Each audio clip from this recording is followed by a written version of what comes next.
What if I told you that Middle-earth wasn't just a fantasy world, but a lost chapter of our own history?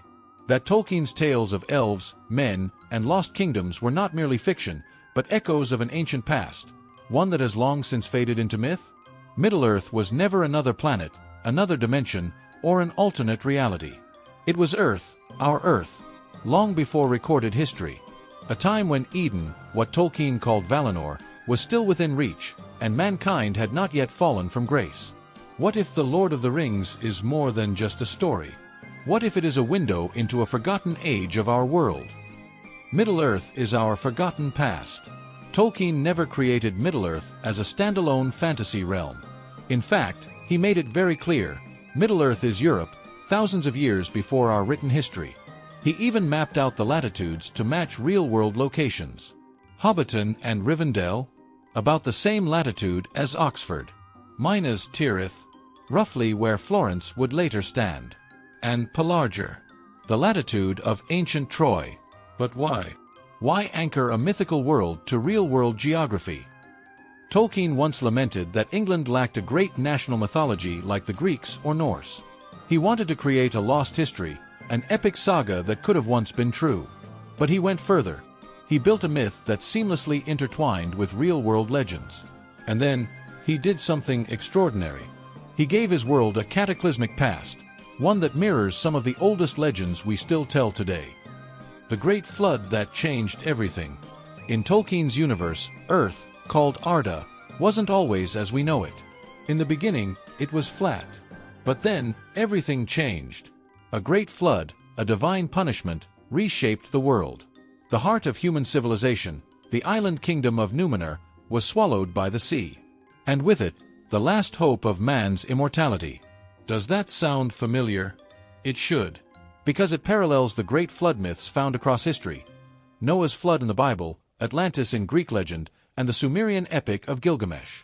And just as Atlantis was said to sink beneath the waves, Numenor, Tolkien's Atlantis, vanished forever. The world was changed. The Undying Lands, where the elves lived, were hidden away from mortal men. For the first time, Arda became round. Sound familiar? Some scholars believe Tolkien saw this as a poetic retelling of the biblical fall of man, the moment humanity was permanently cut off from paradise.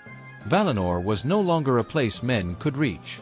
The connection between mortals and immortals was broken, and the world became our world. Myth, religion, and the hidden truths in Tolkien's legendarium. But Tolkien didn't just borrow from Greek or Norse mythology. His deepest inspiration came from Christianity itself. Consider this.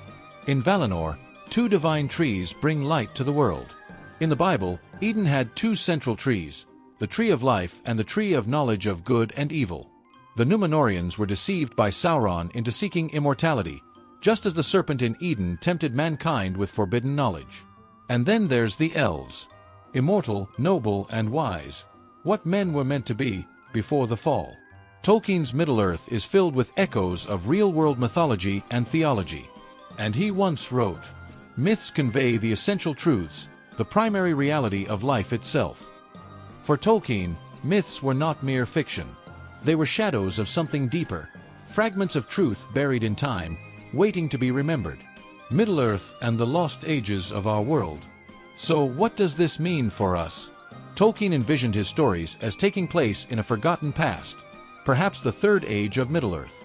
And we, in the modern day, would be living in the sixth or seventh age. The elves have left. The great kingdoms have fallen. And magic has faded into nothing more than legend. But what if echoes of that world still remain? What if the tales of Atlantis are distant memories of Numenor? What if the old myths of gods walking among men are echoes of the Aenir, the divine beings of Arda?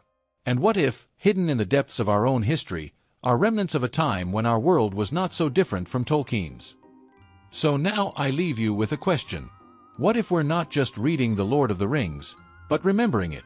What if the myths and legends of our past are not just fiction, but the last whispers of a forgotten truth? Let me know what you think in the comments below. Do you believe Middle-earth could be part of our lost past? Have you noticed other hidden truths in Tolkien's works? If you enjoyed this deep dive into the hidden history of Middle-earth, make sure to like this video, subscribe for more fascinating explorations, and hit that notification bell so you never miss an episode. Thank you for watching, and as Tolkien once wrote, "The road goes ever on and on." See you in the next one.